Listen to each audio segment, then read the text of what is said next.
नमस्कार भाई दोस्तों। एक बयान बार बार सामने आ जाता है 2047 में विश्व गुरु बनेंगे हम, पूरे दुनिया की अगुवाई करेगा भारत, विश्व गुरु बन जाएंगे 2047 में। उससे पहले एक बयान और देते हैं कि लीज पे आजादी मिली थी, सिर्फ 100 साल के लिए आजादी मिली थी 1947 से, फिर ये डायरेक्ट 2047 पर जंप ले रहे हैं। क्यों जंप ले रहे हैं? ये कोई छोटी मोटी बात नहीं 2047 का बार बार जिक्र करना। अगर आप इसको छोटी मोटी बात समझते हो तो आपकी नॉलेज के लिए एक छोटी सी बात बता देते हैं, आपकी समझ में आ जाएगी। तुम्हारा फादरलैंड जिसकी की गारंटी यूएसए ने ली थी सिर्फ और सिर्फ 90 साल के लिए, 90 साल के लिए गारंटी ली थी, उसकी आज हालत क्या है देख लो। तुम्हारे फादरलैंड की आज क्या हालत है? गजा, यमन, यरूशलेम, ये सब कुछ भूल जाओगे तुम 2047 में। तुम्हारे को अगर ना याद हो तो 1847 से पहले संयुक्त पंजाब की राजधानी होती थी, खालसा राज की राजधानी होती थी लाहौर। लेकिन उसके बाद जब अंग्रेजों के गुलाम हो गए, संयुक्त पंजाब फिर भी एक अलग वो था, अलग देश था फिर भी। तो उसकी राजधानी कौन सी होती थी? शिमला होती थी उसकी राजधानी। उसको भी एक बड़े सिस्टमेटिक तरीके के अंदर 1 नवंबर 1966 को कि भाई ये वखरी बोली वाले हैं, हरियाणा को अलग कर दिया। लेकिन हिमाचल में तो पंजाबी बोली जाती थी, हिमाचल को इसलिए अलग किया क्योंकि राजधानी शिमला थी पंजाब की। तुम्हारे को आज तक समझ में ही ना आया तुम्हारे टुकड़े किस हिसाब से किए गए, किस हिसाब से टुकड़े किए गए। लेकिन मुबारक हो भाई, आप लोगों की सिक्योरिटी फौज बन गई। जी हाँ, खालसा राज की अलग से सिक्योरिटी, ये क्या बोलते हैं अंग्रेजी मेरे को बोलना नहीं आता, सिख होमलैंड सिक्योरिटी, ठीक है, सिख होमलैंड सिक्योरिटी बन गई भाई आपके अलग से एक फौज खड़ी हो रही है। पता है किसी को या नहीं पता है? या 2047 के सपने ले रहे हो? बाहर निकलना थोड़ा 2047 के सपनों से, और सच्चाई को सुनना और सच्चाई को बर्दाश्त करने की ताकत रखना तो सच्चाई को बर्दाश्त करने की, क्योंकि अब सच्चाई शुरू होने वाली है।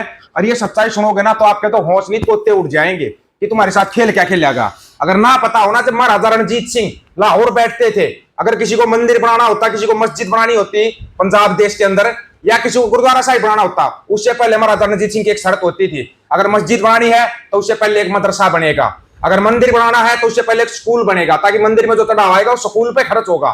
ये था शिक्षा का मॉडल महाराजा रणजीत सिंह का, क्योंकि तुम भूल गए।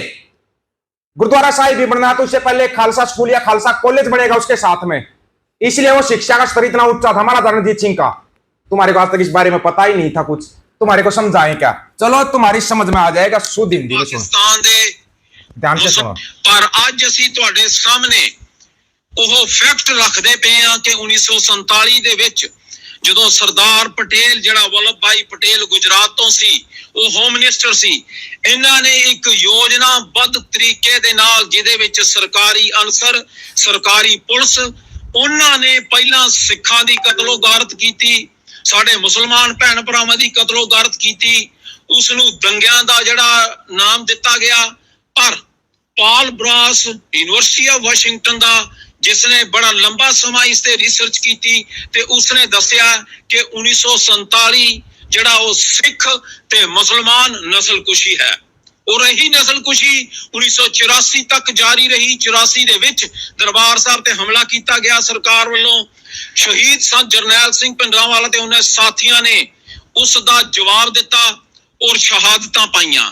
नवंबर 1984 दे विच सिख नस्लकुशी हुंदी है, और अज मोदी सरकार दे हेठ एक आर्थिक नस्लकुशी दा दौर ते उन्हां दे 3 हथियार है। अज नशियां दा हथियार, कर्जे दा हथियार ते आबादी नूं सिख तो बदल के हिंदू दा हथियार। और इस दे लई इन्हां हथियारां दा जवाब असीं खालिस्तान रेफरेंडम दे नाल दे रहे हां, और दुनिया भर दे विच खालिस्तान रेफरेंडम दीयां वोटां चलदियां पईयां।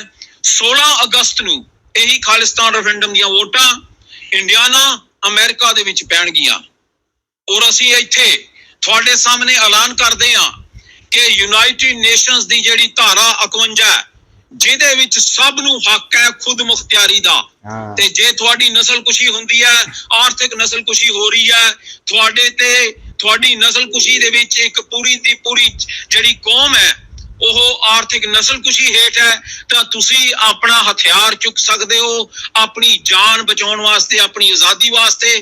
ਅੱਜ ਅਸੀਂ ਸਿੱਖ ਹੋਮਲੈਂਡ ਸਿਕਿਉਰਿਟੀ डिफेंसिव फोर्स का भी ऐलान करते हैं, जिहड़ी कि पहली डिफेंसिव फोर्स होएगी जिहड़ी कि पंजाब की आज़ादी लई जिहड़ी है वो संघर्ष करेगी।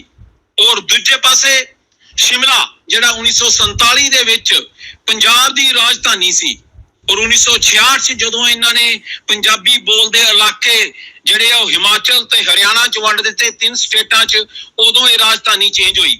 ਅਸੀਂ ਐਲਾਨ ਕਰਦੇ ਹਾਂ ਕਿ ਡੈਮੋਕ੍ਰੈਟਿਕ ਰਿਪਬਲਿਕ ਆਫ ਖਾਲਿਸਤਾਨ ਜਦੋਂ ਹਿੰਦੁਸਤਾਨ ਦੇ ਕਬਜ਼ੇ ਵਾਲਾ ਪੰਜਾਬ ਆਜ਼ਾਦ ਕਰਵਾਉਂਦੇ ਆ ਤਾਂ ਰਾਜਧਾਨੀ ਜਿਹੜੀ ਹੈ ਉਹ ਸ਼ਿਮਲਾ ਹੋਏਗੀ। ਔਰ ਇਦਾਂ ਹੀ ਕਿਉਂਕਿ ਨਸਲਕੁਸ਼ੀ ਤੇ ਆਰਥਿਕ ਨਸਲਕੁਸ਼ੀ ਸਿੱਖ ਕੌਮ ਦੀ ਇਸ ਦਿੱਲੀ ਹਕੂਮਤ ਤੋਂ ਹੋਈ ਹੈ। ਮੋਦੀ ਸਰਕਾਰ ਅੱਜ ਉਸ ਦੀ ਜ਼ਿੰਮੇਵਾਰ ਹੈ। ਅਸੀਂ ਇਸ ਦਿੱਲੀ ਨੂੰ ਵੀ ਫਤਿਹ ਕਰਾਂਗੇ ਤੇ ਦਿੱਲੀ ਜਿਹੜਾ ਹੈ ਲਾਲ ਕਿਲੇ ਦੇ ਉੱਤੇ ਖਾਲਿਸਤਾਨ ਦਾ ਝੰਡਾ ਚੜੇਗਾ ਤੇ ਉਹ ਹਿੱਸਾ ਹੋਏਗਾ ਦਿੱਲੀ ਜਿਹੜਾ ਖਾਲਿਸਤਾਨ ਦਾ। ਨਾਲੇ ਇਹ 15 ਅਗਸਤ ਨੂੰ ਜਦੋਂ ਇਹ ਹਿੰਦੁਸਤਾਨ ਦਾ ਅੱਤਵਾਦੀ ਮੋਦੀ ਝੰਡਾ ਚੜਾ ਰਿਹਾ, ਤਿਰੰਗਾ ਖੂਨੀ ਤਿਰੰਗਾ, ਜਿਸ ਦੇ ਹੇਠ ਸਿੱਖਾਂ ਦੀ ਨਸਲਕੁਸ਼ੀ ਹੋਈ ਹੈ, ਅਸੀਂ $1,11,000 ਦਾ ਇਨਾਮ ਦਿੰਨੇ ਆ ਜਿਹੜਾ ਮੋਦੀ ਨੂੰ ਇਹ ਤਿਰੰਗਾ ਚੜਾਉਣ ਤੋਂ ਰੋਕੇਗਾ। ਪੰਜਾਬ ਜਿਹੜਾ ਹੈ ਜਾਂ ਜਿਹੜਾ ਸਿੱਖ ਹੈ ਉਹ ਜਦੋਂ ਜੂਨ 84 ਚ ਦਰਬਾਰ ਸਾਹਿਬ ਤੇ ਹਮਲਾ ਹੁੰਦਾ ਹੈ ਉਦੋਂ ਤੋਂ ਹੀ ਤਿਆਰ ਹੈ। ਸਾਡੇ ਸੰਤ ਜਰਨੈਲ ਸਿੰਘ ਭਿੰਡਰਾਂਵਾਲੇ ਤੇ ਉਹਨਾਂ ਦੇ ਸਾਥੀਆਂ ਨੇ ਜਿਹੜੀ ਆ ਉਹ ਸ਼ਹਾਦਤਾਂ ਪਾਈਆਂ। ਇੱਕ ਲਾਈਨ ਖਿੱਚ ਦਿੱਤੀ ਗਈ ਉਦੋਂ, ਇੱਕ ਪਾਸੇ ਕੇਸਰੀ ਤੇ ਸਿੱਖ, ਦੂਜੇ ਪਾਸੇ ਇਹ ਹਿੰਦੁਸਤਾਨ ਤੇ ਟੋਪੀ ਵਾਲੇ, ਤੇ ਇੱਕ ਹਥਿਆਰਬੰਦ ਸੰਘਰਸ਼ 1990 ਤੱਕ ਜਿਹੜਾ ਹੈ ਉਹ ਚੱਲਿਆ। ਉਸ ਦਹਾਕੇ 'ਚ 1.5 ਲੱਖ ਸਿੰਘ ਸਿੰਘਣੀਆਂ ਨੇ ਸ਼ਹਾਦਤਾਂ ਪੰਜਾਬ ਦੀ ਆਜ਼ਾਦੀ ਲਈ ਦਿੱਤੀਆਂ। ਪੰਜਾਬ ਦੀ ਆਜ਼ਾਦੀ ਦੇ ਲਈ ਹਿੰਦੁਸਤਾਨ ਦੇ ਕਬਜ਼ੇ 'ਚੋਂ ਨੀਹਾਂ ਜਿਹੜੀਆਂ ਹੈ ਉਹ ਆਪਣੇ ਖੂਨ ਦੇ ਨਾਲ ਜਿਹੜੀਆਂ ਭਰੀਆਂ ਹੋਈਆਂ। ਸੋ ਜਿਸ ਕੌਮ ਦੀਆਂ ਨੀਹਾਂ ਆਜ਼ਾਦੀ ਦੀਆਂ ਖੂਨ ਨਾਲ ਭਰੀਆਂ ਹੋਣ ਤੇ ਉਹ ਹਮੇਸ਼ਾ ਤਿਆਰ ਬਰ ਤਿਆਰ ਰਹਿੰਦਾ ਆਪਣੀ ਆਜ਼ਾਦੀ ਦੇ ਲਈ। देखो जी भारतीय फौज है, अभी आपको सबसे बड़ी और सबसे कमाल की बात बताते हैं जो कि आपको जरूर से जरूर सुननी चाहिए। वह एक भाषण दे रही थी, जो भी थी बीजेपी की मंत्री या नेता थी, जो भी बोल रही थी कि विशेष जाति के कुर्ते हमने खुट्टी पर टंगवा दिए। अभी वो क्या बोल रही है रे, ये क्या बोल रही है? जाट समाज की बेटी हूं मैं, बदनाम करना बंद करें समाज, जाट समाज की बेटी हूं मैं। ये किस जाट की गलती का नतीजा है भाई? मेरे को उसका जवाब चाहिए।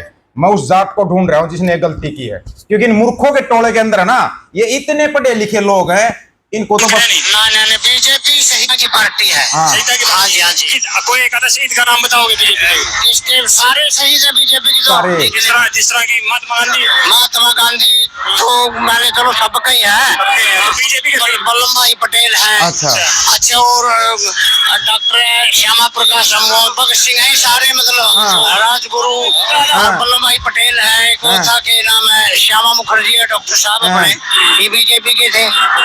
हाँ आप बता रहे थे बीजेपी से नाम। हाँ जी, बीजेपी के जो थे अपने भगत सिंह थे, लाला लाजपत राय थे, वो सारे ही थे जो अपने देश के लिए मर मिटने को तैयार थे। वैसे ये पार्टी भी आज जो चल रही है सीधों के बताए हुए रास्ते पे उस पे चल रही है। जो बीजेपी है या तिरंगा क्या काटी है? यार दुनिया के सुधार के लिए काटी है। ओ तेरी यार दुनिया के सुधार के लिए। मेरे भाई मछले कहता हूं भक्तों से माथा मत लगाया करो, ये इनकी सच्चाई। आप लोगों को क्या राय है इसके बारे में? आप अपनी राय रखना, आपकी राय का इंतजार रहेगा और मिठाई बांटने के लिए तैयार रहना। सभी साथियों को राम राम, नमस्कार, आदाब, सत श्री अकाल। वीडियो को ज्यादा से ज्यादा शेयर, चैनल को सब्सक्राइब और बेल आइकॉन को जरूर दबाना दोस्तों। हक और सच की बात हम करेंगे, वीडियो को शेयर करने की जिम्मेदारी आप लोगों की है।